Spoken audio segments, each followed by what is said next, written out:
Less than 2 weeks away from Brian Norman versus Devin Haney. This is going to be a good fight. I've been excited about this one, and I feel like it could really go either way because there's so many questions involved, so much, mental warfare, mental questions that need to be answered come fight night. Because you got a guy like Devin, obviously, took that Ryan Garcia beating, technically was a no decision, but, people still saw vulnerability from Devin Haney in that fight. They saw him get hurt, they saw him get dropped, and he got effed up at the end of the day. So moving up a weight class, fighting at 147 where he's never fought before, and he's fighting somebody like Brian Norman where he's the scariest fighter at 147. He's the most dangerous fighter at 147, and this is Devin's first fight debuting, and he's fighting a world champion and the scariest one. So I feel like Devin definitely deserves respect, but at some point you're kind of like, all right, now he has to back it up. He's moving up, he's daring to be great, that's great, but he has to fight the dude down. Now he has to really get active. And Brian Norman, he has that he has that swag. It's natural. He doesn't force anything. He's himself. He sounds like Roy Jones.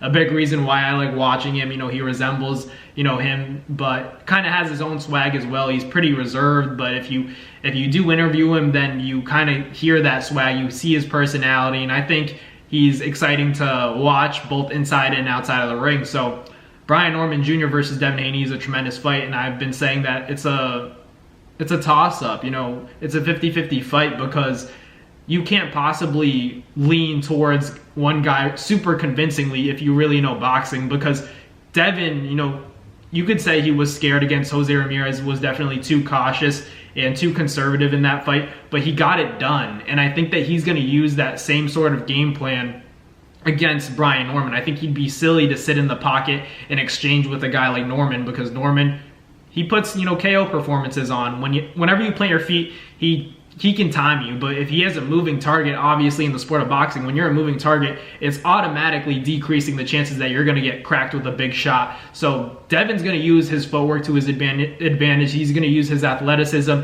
and, his hand speed to his advantage. He has a great jab, but he has to use it. All of this stuff, that I'm talking about, it has to be firing. All of his arsenal, all of his weapons, they have to be sharp and on point against Norman, because this is a different weight class. Devin may feel better. He may be able to take punches better at 147 because he's not killing himself to make 35 or 40 or, even a catch weight where he fought Jose Ramirez. But you guys got to remember, moving up also complicates things because you have a natural 47-pounder. You could even argue Norman is an outgrown 47-pounder. So this is going to be a huge dude in front of you. Not to say that Devin's small, that he's going to be smaller than Norman necessarily, but Brian Norman looks bigger. He definitely looks bigger. We'll see on fight night how both guys look. They should both, be around 154, something like that. Maybe even more, because they're not little dudes by any means. But Norman's definitely looking strong. If he can get his timing on point and the power is still there, despite, maybe I have suspicions that he's outgrown 147 and that it's tougher for him to make it, because like I said, he's not a small dude by any means.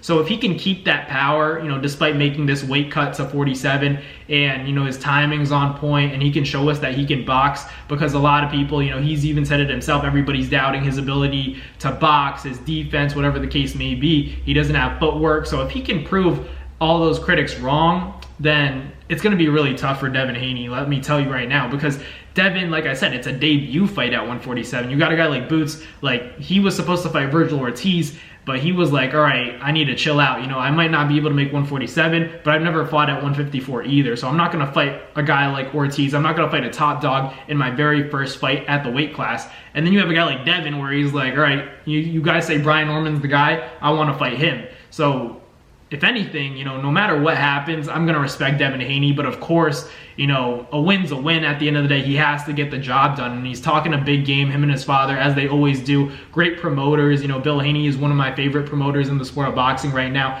But they have to back it up on November 22nd. And I don't want to say they're running out of time, because I know they're going to come prepared. But obviously, I always talk about daring to be great is a beautiful thing, but eventually you're going to have to back it up. And, the clock is ticking. It's going to be Norman versus Haney in there, and we're going to see how Devin looks at 147. And if, Norman can time Haney and show him that there are weight classes for a reason, and that he picked the wrong guy to debut at, in terms of fighting at 147 for the first time. So we'll see what happens. Norman versus Haney. I think it's going to be a tremendous fight. And I don't know what's going to happen, but a decision win by Haney wouldn't surprise me, and a stoppage win by Norman wouldn't surprise me. But I think it's a 50-50 fight. So thank you guys for watching. Catch you guys on the next one. Peace.